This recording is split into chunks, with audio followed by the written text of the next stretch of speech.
Meaning of prayer ان اسلام بڑا عظیم ہے۔ اس نے جو نقشہ کھینچا ہے کہ یہ پریئر کیا ہے، انائے صغیر، یہ ایگو میرا، میری انا، میری خودی، انائے صغیر، انائے کبیر کے روبرو آتی ہے۔ انائے کبیر اللہ، اننی انا اللہ لا الہ الا انا، یہ انا، انائے کبیر، اللہ کی انا، وہ عظیم انا،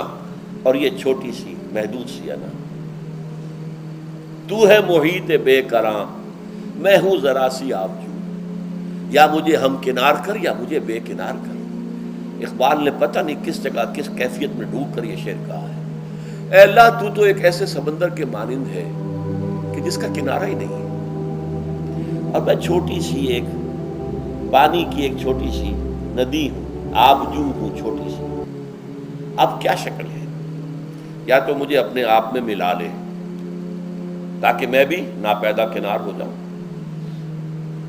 دریائے سندھ کا پانی جب سمندر میں گر جاتا تو سمندر ہی بن جاتا، اور یا پھر مجھے بھی بے کنار کر دے،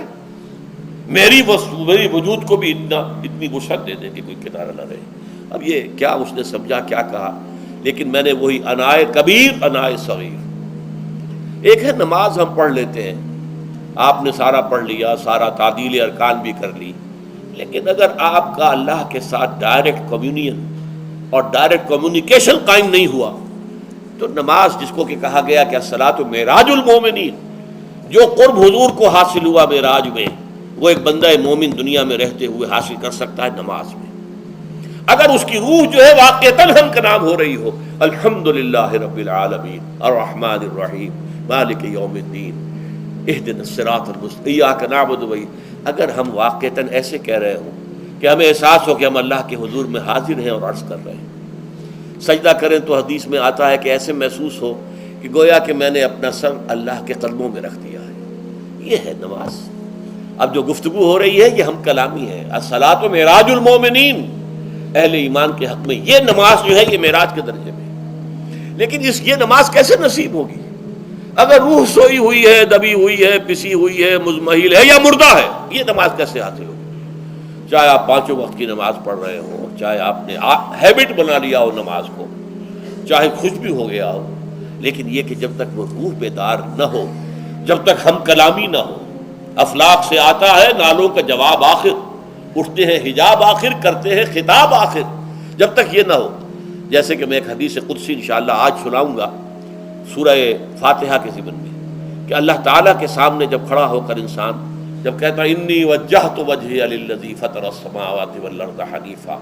دائیں بائیں سے بالکل اپنا تعلق کاٹ کر میں نے اپنا رخ کر لیا ہے اس اللہ کی طرف جس نے آسمانوں اور زمین کو پیدا کیا۔ اب یہ توجہ وجہت، اگر یہ تو ہے چہرہ تو ہم نے کر دیا خانہ کعبہ کی طرف، اندر سے ہماری روح متوجہ نہیں ہوئی، وہ سوئی پڑی ہوئی، اسے پتہ ہی کچھ نہیں کہ کیا ہو رہا ہے، تو اس صورت میں وہ کیا ہے؟ ظاہری بات تو پوری ہو گئی، نماز کا ثواب ہو جائے گا، فرض کی ادائیگی کا ثواب مل جائے گا، لیکن وہ اصل نماز تو حاصل نہیں ہوتی۔ یہ ہے وہ بات کہ وَإِذَا سَأَلَكَ عِبَادِي عَنِّي فَإِنِّي قَرِيبٌ، اے نبی جب میرے بندوں کی روحیں بیدار ہو جائیں، توانا ہو جائیں، حیات تازہ سے وہ ہم کنار ہو جائیں، اور پھر وہ میرے بارے میں پوچھیں، وہ میرا تقرب حاصل کرنا چاہتے ہیں،